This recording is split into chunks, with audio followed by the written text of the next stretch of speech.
Dahil kahapon, kagabi dyan sa Pilipinas, unang nag-post actually si ating kasimanwa, okay? Kasimanwa na si Jay Sonsa, na kung saan meron siyang pa-blind item sa inyo. Okay, nagpa-blind item si Manong Jay. Okay. Ano ang sabi ni Manong Jay kahapon? Ang sabi niya ay okay do, dami yan ang post. Okay, na mayroong na confine or na-admit or wala niya yung kanyang post. Basta patungkol ito sa manak na na-admit or parang matitigi na or something like that. Wala na yung kanyang post dito hinahanap ko na. So, anyway, ngayong kahapon dyan sa Pilipinas ay nag-post din ako ng nag-assestole na ba? Okay, assestole. Diba? Ang bangag, alright, ang bangag, nag-OD na ba? Okay? Nag-OD na ba mga palangga ang mga bangag? So, ano ang nangyari? Okay? Alright. Nag-message na naman na puting ahas. Ano ang totoong kwento? Ha? Nag-assistole, ibig sabihin, clue daw. Ibig sabihin, ay nagtegi na ba? Alright, so ganito ang chika boom boom. Okay? Ang chika boom boom, tumpak pa sa nilupak. Tumpak pa parang nilupak. So, ayon sa ating A1 information, ay nagbugbuga na naman ang dalawang bangag. What do you expect kapag ang mga bangag ay lutang na lutang sa ipinagbabawal na pulburon? Kung hindi mag-uumbagan yan, okay? Ano ba? Code Blue na revive, sabi ni Myra. Anyway, bago pala tayo magtuloy-tuloy, nakalimutan ko muna sa inyo tayo, paalala sa inyo, yung mga nagme-message sa akin, okay? Alright, ito ang ating paalala sa inyo. Sa mga taga-Japan, okay, for the Kingmaker book, ayan ang inyong email na pupuntahan. Mag-email ka na palangga.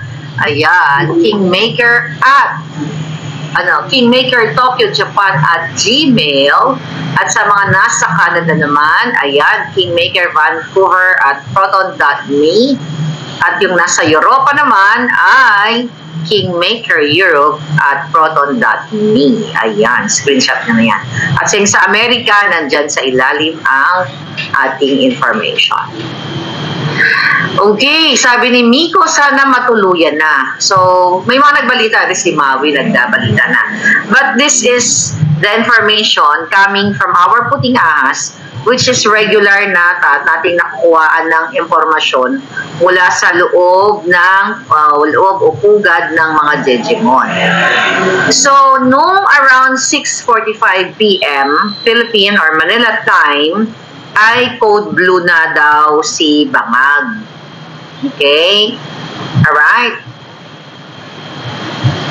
Okay? Yeah. Code blue na. Kasi nagjumbagan sila ni Lisa Tanas dahil ayon sa ating Juting Jahas ay sabog na sabog, bangag na bangag silang dalawa pareho sa pulburon.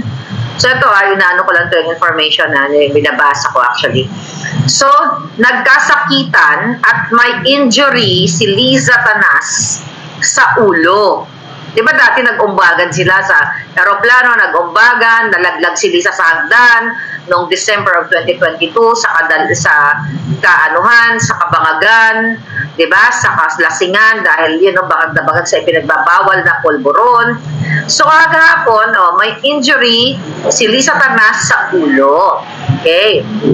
At in-airlift yung dalawang mag-asawang bangag around 6:45 p.m. kahapon. In-airlift. So yan I think yung balita ni Jason Sa. So during that time, wala pa akong A1 information noon. Pero may mga nagsabi sa akin. Pero kasi hindi yung regular na puting ahas ang nagbigay sa atin. So, hindi ako makapagbigay ng eksaktong statement coming from puting ahas kasi you'll never know kung ano yung totoo o ano yung, ano yung A1 info. So, ngayon, tama yung post ni Jason Sa.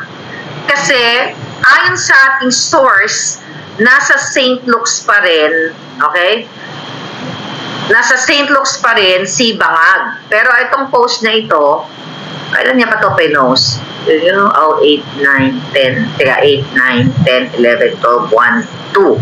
So, sa time nyo, this was like almost 7 hours ago, itong information. Hindi ko alam kung nakalabas na si Bangag or what. Pero in-airlift sila pareho dahil pareho silang nagka-jumbagan. Alright? At ang sabi nga nakakapuling sabi niya sa akin, Miss Maharlika, hindi po tinuod, pati correct naman, sabi niya, hindi po tinuod si Lisa Tanas. Hinampas po siya ng cellphone ni Bangag dahil pareho silang Bangag. Okay? Ngayon, kaya po nalaman ito ay grabe yung kalabugan at murahan na narinig, sabi niya, na narinig namin sa labas o namin, pwede itong PSG staff. Okay. Sabi niya, kalabugan, bugbugan na narinig namin sa labas. So, lumabas si Lisa Tanas. So, tinawag ang PSG. Kitang-kita namin na may dugo sa pagmumukha ni Lisa Tanas. Okay? Then, si Bangag Jr. ay nakaupo, okay, sa chair. At siya ay nag-color blue. Kaya code blue. Alright? Okay, kaya code blue. Okay, so yun, sabi niya, at hirap huminga, kaya in-airlift sila. Okay, both sa in-airlift, papunta daw sa ito, ayon sa ating A1 information. So, ano ibig sabihin ito? Di ba, ang bilis, ang sabi nga ni Inday, ang gaba sa Ginoo, dili good magsapa. So, kahit walang gagawin yung taong bayan, umupo lang kayo ng bonggang-bongga kapag ang Diyos ay sumingil, di ba, sa kanilang mga kasalanan o sa ating mga kasalanan, talagang dili good magsapa. Right? Sabi ni Jane, sana makomatos.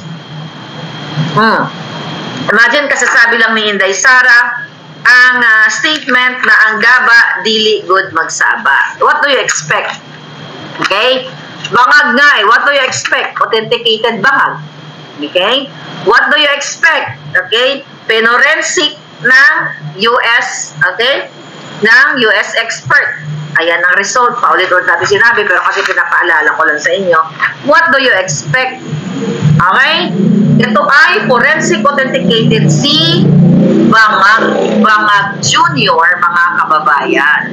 So ngayon, kaya itong pagpatuloy nila na panggigipit sa inyo, sa lahat. Sana patay na, sabi ni Ed.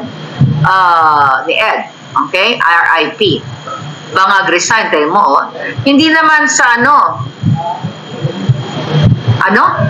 yung flag sa Luneta naka-half mast na daw. Hindi ko alam, hindi ako updated. Hindi ako updated. Sana totoo na yan. Sabi ni Tyron, really? Tingnan natin, makatingin nga yung mga Luneta. I-google natin. I-Twitter natin. Divine intervention po yan, sabi ni Dark Angel. Okay? Tingnan natin sa X kung totoo yan, ha? X is Twitter, right? Okay, X. Okay, tingnan natin kung kasi may nag-comment. Luneta, okay. Kung totoo yan, mga palangga. Okay. Okay. Wala akong makita. We'll see. Anyway, Marcos resign. Kiyasa kapag anyway, ganito kasi ang karma. Kaya nga, ayun, lahat ng pangyayari ngayon,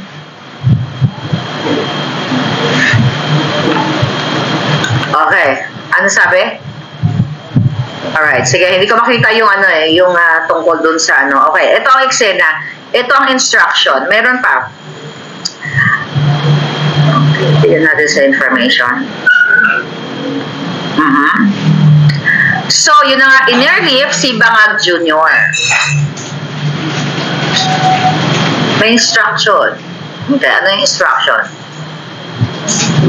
Where is the instruction here? Okay. Ayun. So ngayon, nakita nga daw na may dugo si Satanas. Hindi na naman makakalabas yan. Magtatago na naman siya. Alright? Magtatago na naman yan talaga ang bangag na yan. Okay. Kasi gusto nga nilang pagtakpan lahat. You know, nag-aaway-away na yung mga yan. Baka si Bangag Jr. ay, well, hindi naman makakapag-isipin kasi kung pareho silang bangag, talagang bangag na bangag, mga palangga.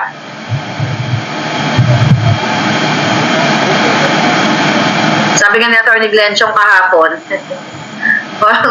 parang kulang na lang, formalin, something like that. Hindi naman tayo we wish ng masama sa mabuting tao.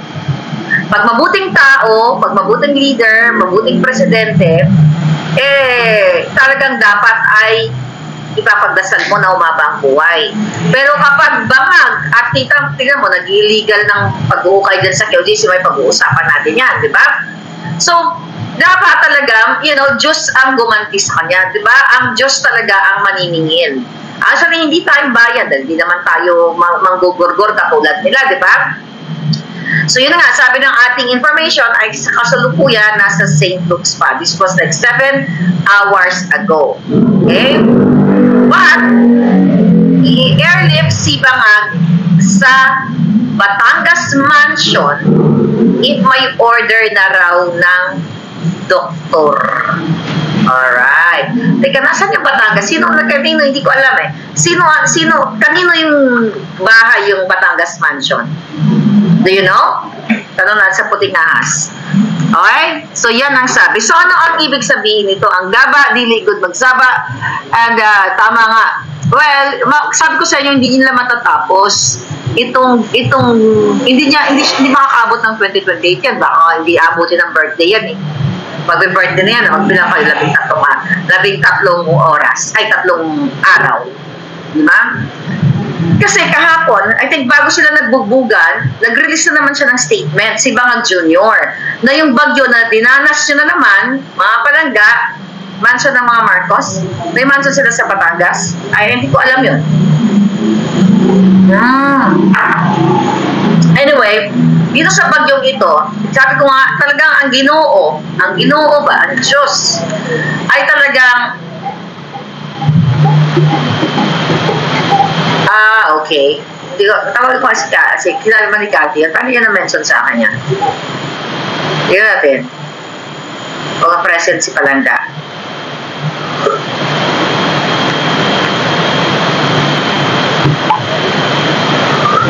Okay. So ngayon, mga kababayan, itong bagyo na ito na naranasan ninyo si Bagyong Enteng. Okay? Sabi ni Solid Maharlika na ko is mansion yata nila Ralph Recto. Anyway, so itong bagyo, ang sinabi niya, hindi naman, ang problema daw ngayon sa bagyong naranasan nito is kasi malakas ang hangin. Bangag na ito mga palangga. Nung una, basura. Nung una, pangalawa, sinasabi niya, binangga ng barko, kaya nawala yung flood control. Ngayon, wala namang problema kasi malakas, malakas ang hangin, ganyan-ganyan.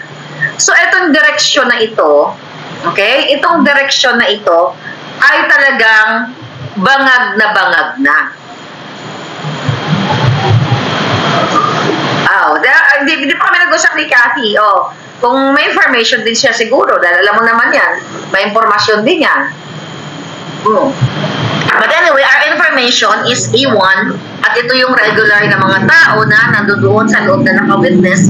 Ito din yung mga taong nakakita na sinapak, binulyawan ni Satanas yung isang PSG. Kaya nagtataka ako dun sa mga PSG na ito na nakikita, di ba nakikita ninyo ang ginagawa ng mga bangag na ito, nagbububugan, nagre-report pa nga kayo sa akin, di ba, nagsasakitan, pero wala kayong ginagawa. Pero recently, mga kababayan, ay mukhang umaalma na nga itong ating mga kapulisan dyan sa Davao City, na kung saan patuloy din na sumusunod sa utos ni Lisa Tanas, ni Marbil, ni Torre, ni Bangag, di ba? So yan yung nakikita natin na parami na ng parami ang umaalsa at nagsispeak up day kasi nga wala na pong direksyon ang gobyerno ninyo. Kaya paulit-ulit kong sinasabi, gusto niyo bang tiisin yung mga baha, di ba? Ang inyong only sa panahon ni Bangag Jr. na may ganyan ka sobrang binabaha ang mga lugar na never mo ma-imagine sa buhay mo na binabaha kayo, di ba? Ako tumira sa Pilipinas. Tumira ako ng Quezon City, ng Maynila, ng Mandaluyong, Quezon City, Manila, Mandaluyong. I think yan lang ang tiniran ko sa buong buhay ko. Caloocan, tumira din ako dyan. Okay? So may mga lugar na hindi binaba, pero ngayon umaapaw na ang baha. Hindi lang lagpas tao, lagpas bahay.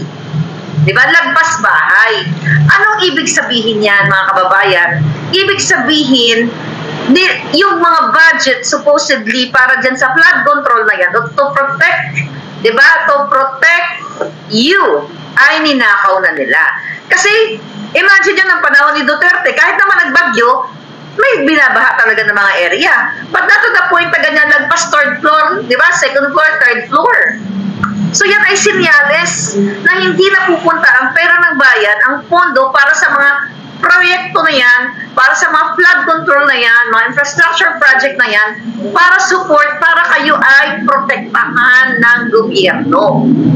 Kaya ngayon, dahil everyday ay huhubaran sila ng huhubaran dahil sa pagabagag nila, di ba nagsusuntukan, nagsasapakan.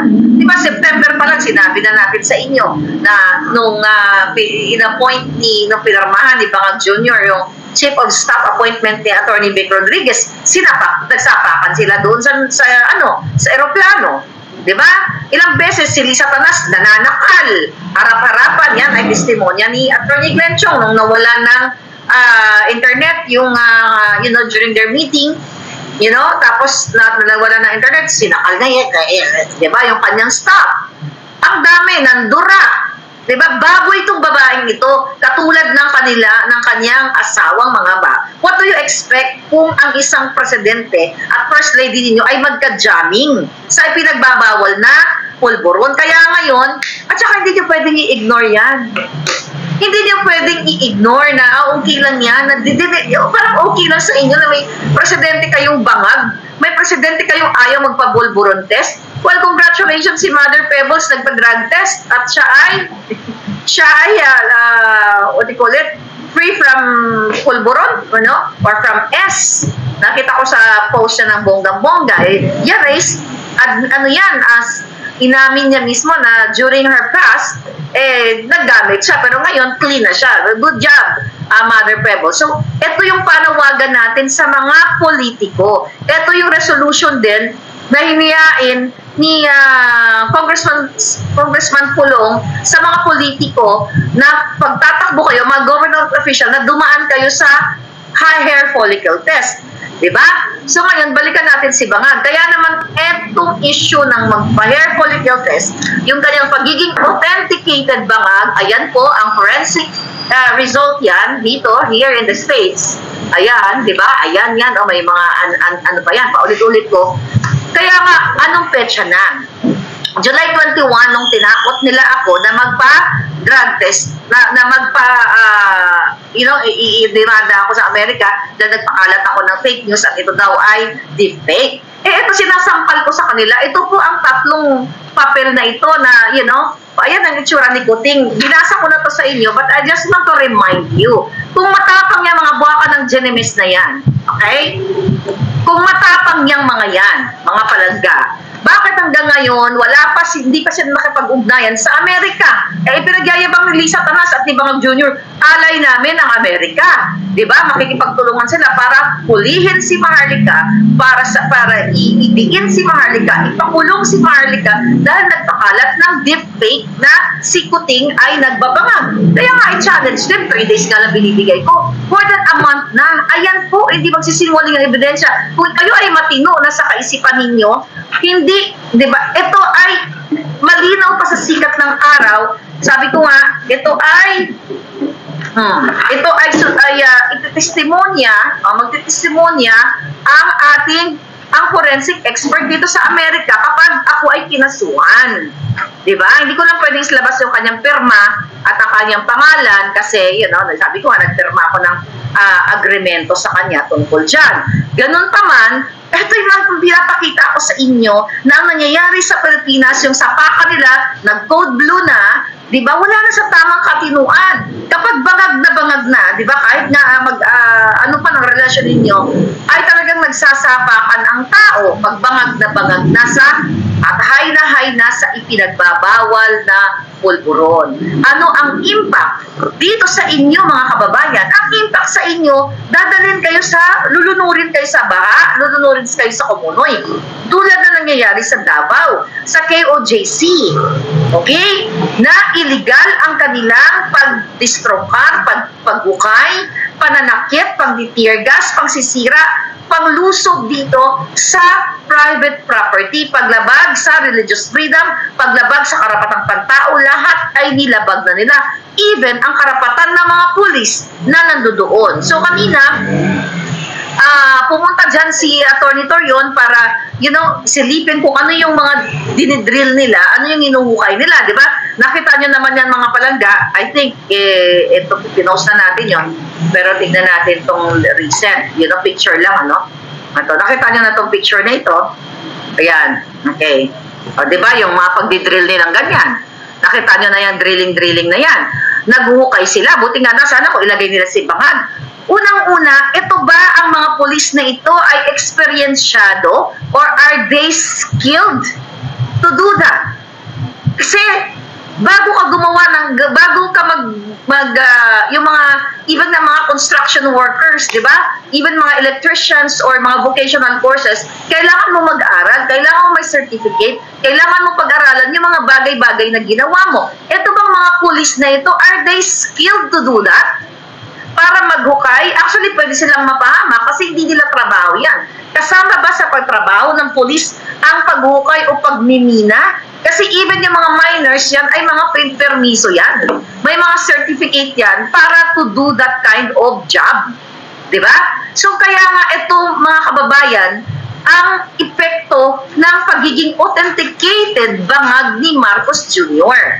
Ito yung nagiging epekto kapag ang pinapayagan ninyo na ang inyong presidente at ang kanyang asawa ay magka-jamming sa ipinagbabawal na white powdery substance at saksing buhay eyewitness si Cathy Binag, mga kababayan, na hanggang ngayon, 'di ba, may isang buwan, may 1 month na nagsalita si Cathy Binag. Kung talagang totoo na nasa panig ng gobyernong ito ang katotohanan, na kami, na tayo, na mga kritiko o tagapagsalita dito sa social media, na tayo ay pinapabatid sa taong bayan na eto si Bangag, authenticated Bangag siya. Balikan po natin kasi lahat ito nang nangyayari sa bayan natin ngayon, ang mga baha na nararanasan ninyo, ang panggigipit, kahirapan, it all boils down dahil meron kayong bangag na bangag, authenticated niwi na presidente at kanyang asawa at yung mga katauhan niya sa kanyang mga gabinete. Ito lahat ang kadahilanan. Diba? Kaya ito, pinahirapan ngayon ang KOJC at kayong lahat hindi lang kay OJC, yung mga nararanasan ninyong baha. May nag-comment, sana sa St. Peter na. I wish. Kaya sabi ko sa inyo, kung sisigilin siya, alam niya sinasabi ninyo, may mga trolls dyan, or kunyari, nagpapag-Diyos, masama ang mag-wish ng heal dito sa ikapwa mo. Yan, applicable yan sa taong matino. Kapag taong matino na gumagawa ng tama, talagang labag yan sa mata ng Diyos. Okay? Sa mata ng Diyos, na i-wish mo na magurgur yung isang tao na wala namang ginawa. Pero kung katulad ni Bangag, na may ginurgur sa pamamagitan ng pagiging bangag nila, ginurgur at mga nasaktan na mga Pilipino sa KOJC compound, kung may mga estudyante na hindi nakakapasok sa kanilang pag-aaral ngayon dahil ginigiba nila yung mga paaralan. Diba? Yan, pwede mong i-wish yan. Sabi ko, kahit pigaan mo pa ng kalamansigan, magpapaparty pa ako, magpapalitsyon pa ako ng bonggang-bongga. Okay? So yan ngayon ang impact niyan. So kanina nakita natin si Attorney Torion, 'di ba? Ang counsel ng KOJC na kung saan na sinubukan niyang i-check together with the media.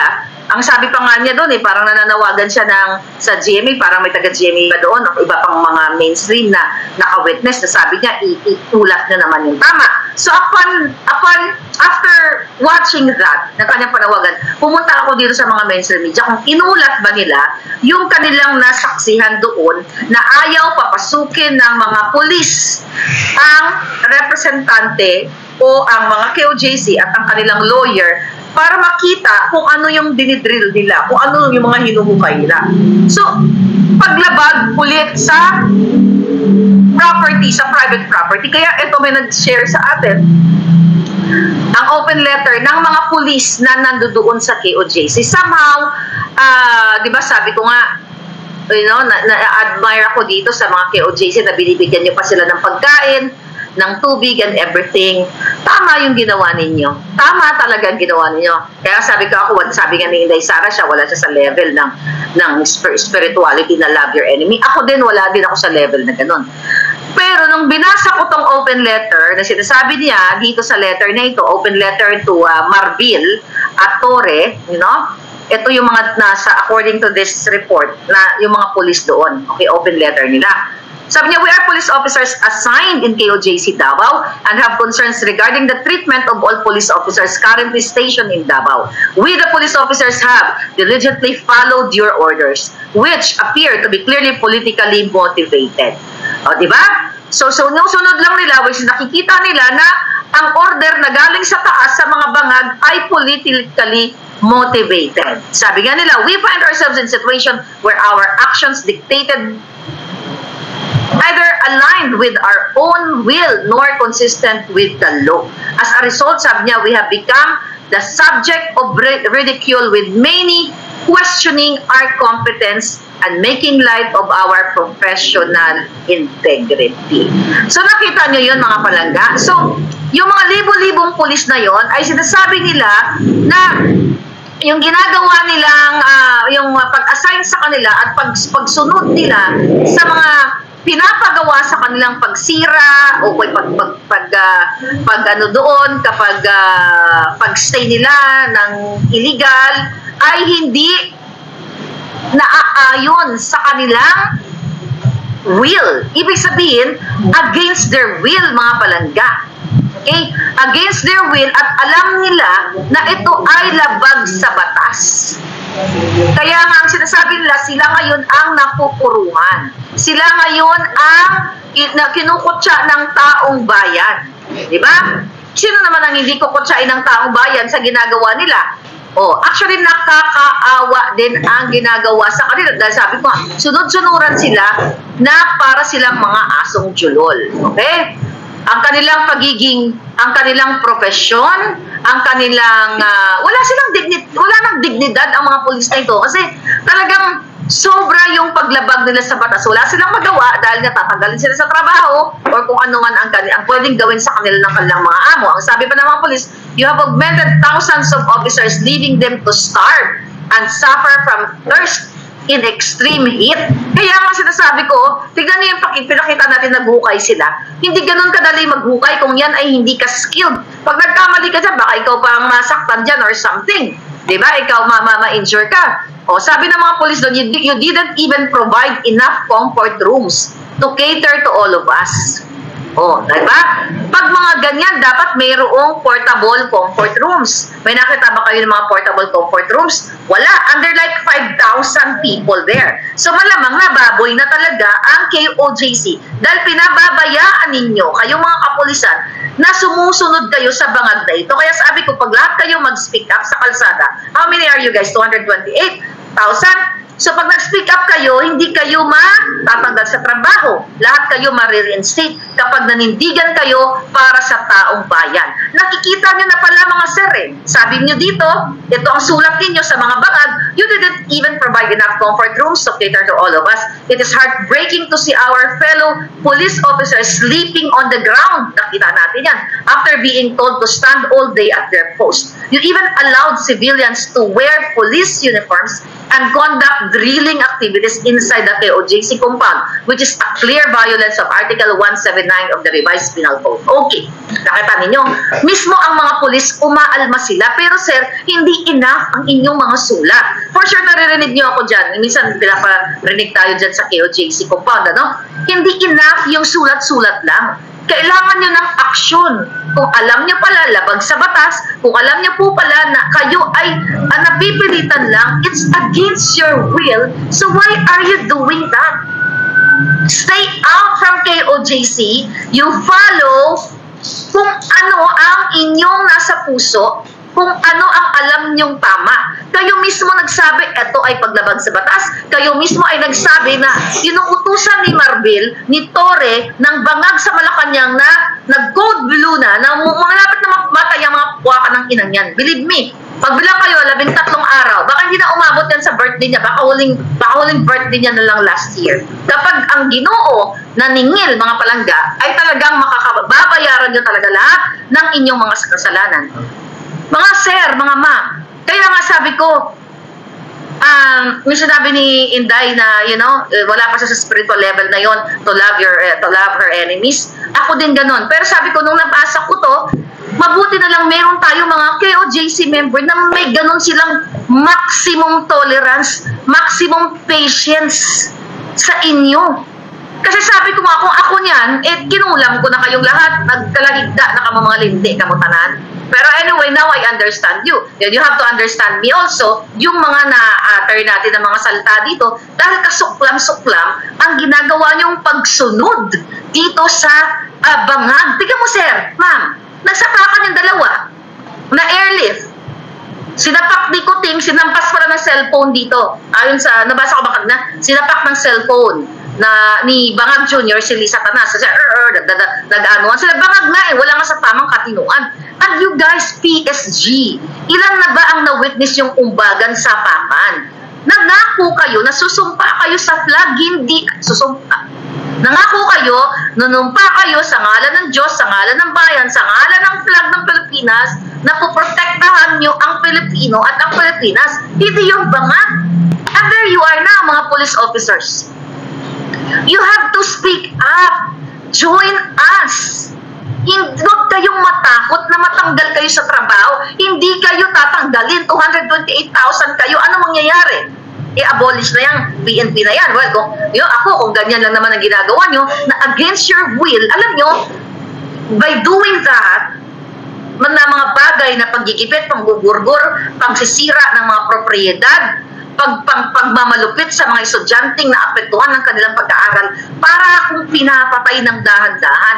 At ayokong mabuhay sa mundong ibabaw na gumagawa ako ng isang bagay na against my will dahil lang pinoprotekta, dahil lang takot ako mawala ng trabaho. Diba? Kinuwento ko na sa inyo nung ako ay kabataan pa, na nung ako ay medrep na, you know, ang politika malupit. Di ba? Nakwento ko na yan na ang aking district manager ay, you know, galit na galit sa akin dahil yung pala may ginagawa siyang korupsyon. Ayaw niya ako isama kasi nakikita niya na very, yung masyado kung, anong tawag dyan, na observant. At talagang syempre gusto mong matuto. Ano ginagawa niya? So natatakot siyang malaman kung na nagnanakaw siya sa opisina.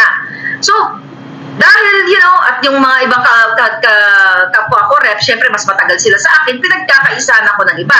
Yung kasundo ko lang nun, 2, 3 yung kapatch ko. Anyway, fast forward, this is about, you know, yung sinasabi ko na, di ba rin nang magtinda ako ng puto o ng kutsinta, o favorite ko yun, di ba? Huwag mo lang yurakan yung aking pagkatao, o huwag mo lang akong utusan na kumain ng tae against my will. Katulad po ng ginagawa nyo. Anong ginawa ko noon? Kung nalala ninyo ang vlog ko.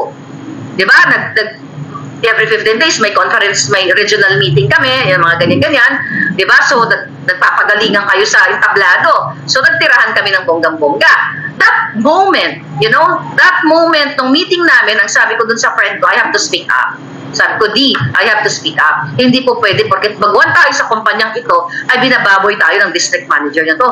Tapos sabi niya, Claire, bago pa lang dito, baka matanggalan tayo ng trabaho. No, sabi ko lang sa kanya, di matanggalan ako, matanggalan ng trabaho, kasi naman mamuhay tayo, ay mag-work tayo sa ganito klaseng environment. Sabi ko, I have to speak up. So yun na nga, nung ako na sa stage air, nagdadadaktak ako ng bongga-bongga at ibinuking ko siya, yung aking district manager. But during that time, ready na ako na mawala ng trabaho. Meron na akong resignation letter during that time para pag sinabi ng boss ko, okay, you know, we don't like you anymore because you're this, you're that. Ang sasabihin ko sa kanya, okay, you know, actually you don't need to fire me. Here's my fucking resignation. Diba? So yung gano'n, diba, kinuwento ko na sa inyo, you know, real story yun. Kayo mga nakapalo sa akin 2015, alam niyo ang kwento niyan. Si Ma'am Parvina, alam niyo ang kwento niyan. At kayo mga palangga. So ano nangyari doon? So yung boss ko, dahil nakita niya yung, sabi niya, okay, I will just transfer you to another district because I see potential in you. O diba? So naglumaban ako. So di ako natakot na mawalan ako ng trabaho. During that time, ang starting sweldo ko is 12,000 plus commission. And that was 30 years ago. No, 24 years ago. 24, 25. So, ano yung lesson ng kwento ko? Nanindigan ako na kahit magutom ako, well, with my personality, sabi ko, hindi ako magugutom. Kahit maging minero ako, gagawin ko yan. Kahit mag-construction worker ako, kaya ko magbuhat ng mga ganyan. Pag wala ka na talagang mapuntahan. So, ito yung sinasabi ko sa inyo mga kapulisan. Diba? Now, sabi nyo dito, ituloy ko lang po yung kanilang message sa mga bangag. It troubles us to see a fellow officer placed in such a difficult position where obedience to order is at odds with both legal standards and ethical considerations.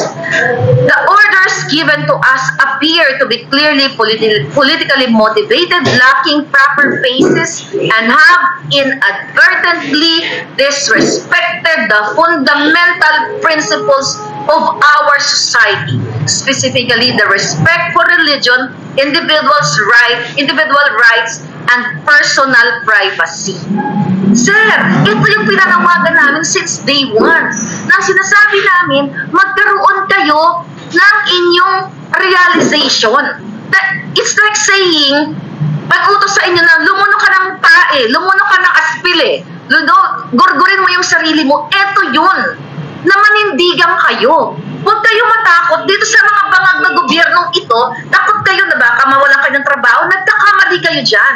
Kasama niyo yung taong bayan. Hindi kayo matatanggal. Get out from that premises right now. Kung 4,000, 5,000 kayo, saan kukuha? Ang bangag na ito, magre-recruit na naman siya. The fact na nagpakita kayo ng inyong support sa inyong sinumpaang trabaho at kayo na mismo ang nagsabi na nakikita ninyo yung pag-disrespect sa fundamental principle sa paglabag ng religious freedom, karapatang pantao at personal privacy. Hindi kayo naawa yung mga kabataan dyan, yung mga kaluoy na mga estudyante, ano ginawa ninyo? Ginulo ninyo ang kanilang pag-aaral. Kung napanood ninyo yung kanilang 39th anniversary, sabi nga ni Inday, sa Chinese daw, yung 9, first time ko lang narinig yung 9, parang hindi sineselebrate. Parang yung elevator, di ba? Yung sa mga hotel, walang 13th floor. Di ba? After that, 12:40 na kaagad. You know that? So anyway, going back. So yung 39th anniversary or 40th anniversary ng SMNI, ng KOJC, nakita ninyo sa kabila ng pagtirgas ninyo, sa kabila ng pananakit ninyo sa kanila, nakita niyo yung ano nila, yung resiliency nila, yung pagiging makao nitong mga bata. And by watching them, yung kanilang mga choreography, mga dancing nila, ibig sabihin hindi sila naapektuhan. Although, deep in their hearts, mga sir, mga ma'am, durog na durog sila. Yung mga kabataan, they're young people. Sila yung pag-asa ng bayan. Yung mga sumasayaw na yun, ginulo nyo yung kanilang buhay. Siniran nyo yung kanilang mga not really pag-iisip. Kumbaga, inistorbo nyo sila. Binother nyo sila. Kayo na rin po mismo ang nagsabi na yung hindi pagrespeto o paglabag ng kanilang religious freedom, ng kanilang individual rights, ang kanilang privacy. Pinasok nyo sila. Bahay nila yun. Tahanan nila yun. Ang binigay lang sa inyo ay arrest warrant. Wala yung inyong tinatarget. Diba? Ang yung tinatarget, nasa langit, sabi nga ni Inday Sara. Ibig sabihin, failed kayo. Yung intelligence report kay Torren, kay Marbil, ay gawa-gawa lang, failed. Katang isip. Ang bangag, dahil ang nag-uutos sa kanila, bangag, nagsapakan nga, nag-code blue nga eh. Sabi ko sino, bilang kayo ng 13 araw, baka hindi na umabot yan. Pagpatuloy silang magbabangagan, dapat nag-wrestling sila ng bonggang-bongge para na, natapos na yung mga buwakan ng ina. Diba? So nakikita ninyo, I'm talking to these police officers and even the military or navy, whoever you are. Nakita nyo na pala na, ayan, nagsalita na kayo. Sabi pa nila dito, it is obviously an excessive use of force to have thousands of police officers tasked to arrest an unarmed pastor. Exactly. From 1,000, siguro nag-start sila from 2,000, 3,000, and then at now 5,000. Yung sa 44, nung panahon ni Noy, di ba? 44 lang yun. Di ba? Ito, ang tinarget pa doon ay terorista. Manggugurgur talaga. Ito, tinatarget nyo isang tao lang. Si Pastor Kibuloy, at hindi pa siya, at siya ay kilala as pastor, as preacher, not as bang-bang-bang. Tapos 5,000. Kasi ang purpose nito, ang layunin nito mga kababayan, it's not really para hulihin si Pastor Kibuloy. Kasi alam na mga baka ng inang ito kung nasaan si Pastor. Ako alam ko. Okay? Nasa langit, sabi ni Inday. But seriously speaking, alam ni Bangag, ni Lisa Tanas, at ang kanilang mga kasabwat kung nasaan si Pastor. Okay? Yan po ang katotohanan. Yung ginagawa nilang paghukay dyan, pananakit, yan ay trip lang ng mga bangag kasi November pa lang, sinabi ko na po sa inyo yun. November 18, balikan nyo yung vlog ko, na aagawin, nanakawin ni Lisa Tanas, ni Bangag Jr. ang KOJC. Kakansilin ang SMNI franchise, di ba? Sinabi ko na yun. Saan galing yung information na yun? From putting ahas inside the same puting ahas, mga puting ahas na nagbigay sa atin ng information 7 hours ago na nagsapa ka, nagbugbugan si Lisa Tanas at si Bangag Jr. at nag-code blue na o nag-blue at hindi makahinga si Bangag. Bakit hindi siya makahinga? Dahil sobrang galit niya at halo-halo na mix of alak, mix of pulburon. Ganun talaga. Kung ako nga, uminom lang ako ng 3 margarita nung birthday ni Rolando nung nakaraan. Tulog kagad ako. Na tayo nakapag-vlog. 3 margarita lang yan. How much more kung imimix mo ang alak, ang pulburon, at ang pagiging demonyo mo? Talagang mag-explode ka. Okay? Magko-code blue ka. Kaya sabi ko nga sa inyo, ang karma, sabi nga pala Ninda, hindi ako, ang karma sa Ginoo, dili yun magsaba. Ibig sabihin, ang karma ng Diyos, di ba, ay hindi yan magbibigay ng warning kung kailan darating. Pwede ngayon na, mamaya, bukas makalawa, o 2 days from now, 1 day, 1 month, or a year from now. So yan ang ibig sabihin yan, mga palangga. Pero dahil likas na bangag itong mga inayupak na to, kaya napakabilis ng boom, di ba? Code blue, sila mismo nagde-destroy na sila sa sarili nila. Wala na kayong wala na kayong kailangan gawin eh. Sila nagbubugbugan na. Kasi ang tumatakbo sa bangag, sa authenticated bangag na ito, ang tumatakbo ay chemical substance, which is nakakasira sa kanilang dalawa, nakakasira ng pag-isip. Ang itatrust nyo ba ang inyong kinabukasan ng inyong mga anak sa isang bangag na walang pakialam, kahit nagbubugbugan sila, nagchuchok-tsakan, nagbuborgy, nag-swing, diba? Swinger everything, kasi they don't care about you. Bakit they don't care about you? Wala na nga po sa tamang tornilyo. Diba? Yan ay nilamon na ng chemical substance. Kaya nga, gumaganon-ganon na ang gago. Kaya pag tinanong mo, kumusta ang reaksyon ng ang impact ngayon ng bagyo, ang problema lang kasi yung hangin malakas. Bulag bang po, buha ka ng Genemis na yan? Yung baha, umapaw na, second floor, third floor. Ang mga kotse nyong inutang nyo pa. Pareho lang naman tayo nangungutang palangga, hindi ka nag-iisa. Okay? Yung mga kotse nyong hinuhulug-hulugan ninyo, lumubog sa baha. Inanod ang mga appliances ninyo, nilunod sa baha. Ngayon, bangag pa rin kayo? Gusto nyo pa rin supportahan si Bangag Junior? Hindi yan natural calamity lang ang reason. Kaya nga tayo may gobyerno para ma-prevent ang severe damage sa mga taong bayan. Kung ganyan ang inyong reasoning, ikaw Marika, tumigil ka kasi bumabagyo din naman sa Japan, umulan din naman sa China, di ba recently kayo mga bangag, kayo mga supporter ng bangag, mga trolls, tuwang-tuwa kayo nung binaha yung China. Pero nakarecover sila kaagad. Kayo, nakarecover pa kayo. Shout out kay Melvin, sa kaibigan ko. Nagbe-bake siya. Okay, nagbe-bake siya. Sabi niya sa akin, Miss Marlica, sabi niya, binake ko kasi may friend na pupunta ng US, binibigyan.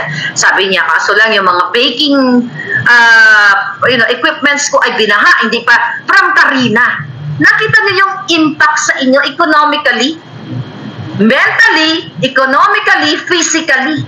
Lahat yan, hindi nyo lang, nagtatanga-tangahan lang kayo, na hindi nyo nararamdaman na, okay, papalakpakan ako kay Bangag, BBM pa rin ako, Bangag ako, kasi ang bagyo, ang baha, natural disaster lang yan, gawa yan ng Diyos. If that is your jutang Genemis na reasoning, then, dapat wala tayong gobyerno. Diba? Dapat hindi kayo tinatanggalan ng taxes. Kasi yun ang reason ninyong pambangag eh. Huwag natin sisihin si Bangag. Kasi yung bangag na yan, hindi naman niya ginusto yan. Nagawa ng kalikasan. See? You validate your Bangag brain. Kung ganyan ang reason ninyo, dapat huwag silang kumuha ng pera ninyo. Hindi sila kakaltas ng taxes ninyo para sinasabi na pupunduhan ng flood control, 5,500, 1.4 billion a day, tapos babahain lang kayo. Nakita nyo, mga palangga? So yan yung sinasabi ko sa inyo. Ang dami yan. Diba? Diyan pa lang tayo sa baha-baha na yan. Hindi ba kayo naaawa sa sarili ninyo? Na every time na lang, although sinasabi yung mga Pilipino, masayahin yan, kahit may baha, nagiinuman pa. Kaya nga, sinasamantala kayo. Sa Amerika, minsan nakukornihan ako. Okay? Ang tubig, ganito lang, akala mo may dilubyo na. Taga-Amerika, alam nyo yan. I'm talking dito sa California kasi bira, kasi umulan dito at talagang magbaha ng bonggang-bongga.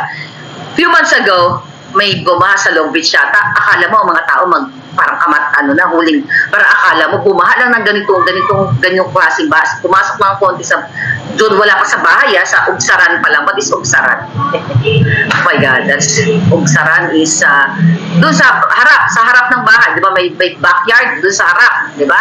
Front yard, okay? Doon sa front yard nila, o sa porch nila, ganito lang, akala mo katapusan na ng mundo. You know? Pero kayo, okay lang. Kasi tayo mga Pilipino, we are very resilient. You know, itinatawanan na ng baha. Kaya kayo inaapi ng gobyerno nyo. Kaya kayo pinababayaan na ang Pilipino okay lang na magkasira-sira ang mga kotse, okay lang na tumaas ang mga bahay ninyo, masira ang mga picture ninyo, mga appliances kasi grabe ang inyong resiliency. Really? You really want to live like that for the rest of your life, your anak and your kaapu-apuhan? Pwede tayong mag-improve. Pwede tayong hindi makaranas ng baha. Kung yung mga flood control na sinasabi ni Bangag na code blue na, diba, nahayok tuloy-tuloy na nga, sabi ng mga palangga ko, ay ilagay sa tamang pondo.